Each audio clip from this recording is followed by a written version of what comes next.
welcome to my channel. I'm Marsha, and my channel is documenting my journey to better health and a better mind. The quote that I'm going to be sharing with you later in this video is in regards to people pleasing. I used to be a people pleasing addict, and I'd like to share a story with you. I used to literally be addicted to pleasing people at all costs, even to my own detriment. I believe a huge part of this mindset had to do with my upbringing in the church, and the sermons are always the more you give and the more you give, the more you give, the more that you receive. However, I was not aware that not everybody has the same mindset. Back when I used to be a hardcore people pleaser, I was giving and giving and giving to the point that I would give until my literal death. I once believed that, if you gave, eventually the person that you were giving all your efforts to and all your sacrifices to eventually would see your value and would feel the need to reciprocate what you did for them. However, I now know that there are two people. There are the givers and there are the takers. The givers will give and give and give because that's true to their natures. And the takers will take and take and take because that is true to their nature.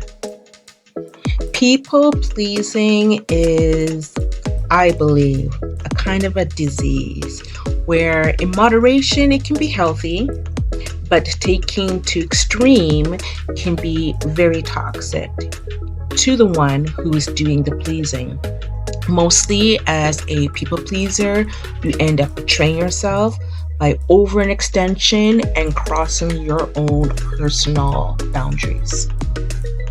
Now, how did I end my toxic people pleasing way? I just became more self-aware because I don't want to change the nature of who I am.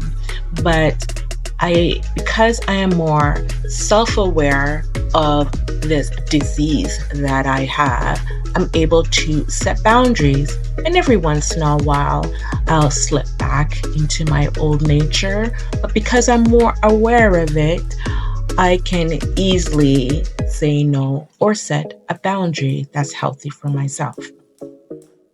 Now, I'm going to share my story with you guys on how I got out of my toxic people-pleasing funk. But first, let me share this quote with you.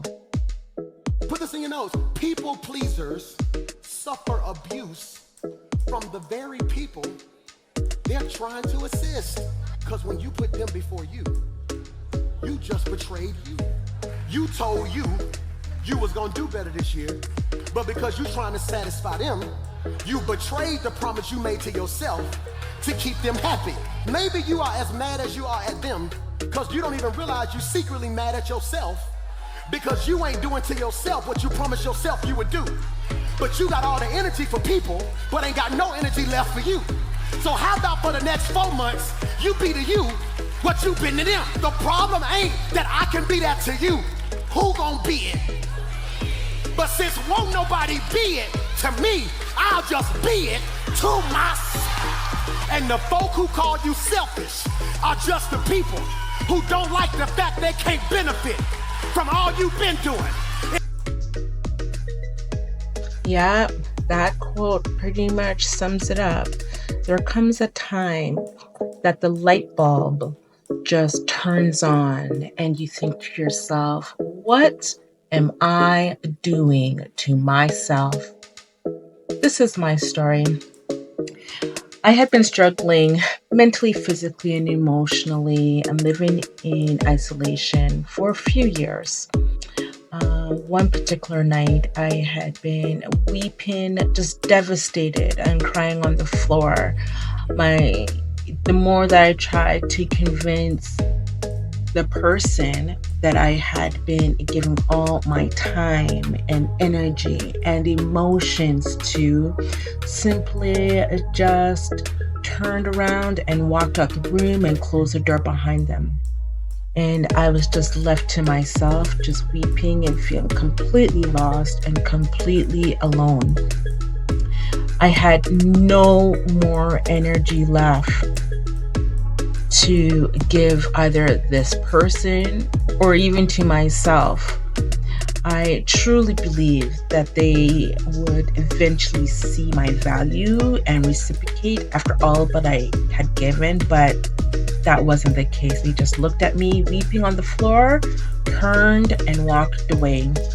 Now, I don't know anyone else who has been in an abusive relationship, but for a long time, I could not hear my inner dialogue. But that particular night, as I watched them leave the room with me weeping on the floor, I picked myself up, and as I got to my knees, it was like this voice that I didn't hear for a long time spoke to me and said, "The only change that will happen is the change that you make." At first, I was startled, thinking somebody else was in the room. It was so clear and so loud, it struck me to my inner core. The only change that will happen is the change that you make. I got up off that floor and I wiped the tears from my eyes.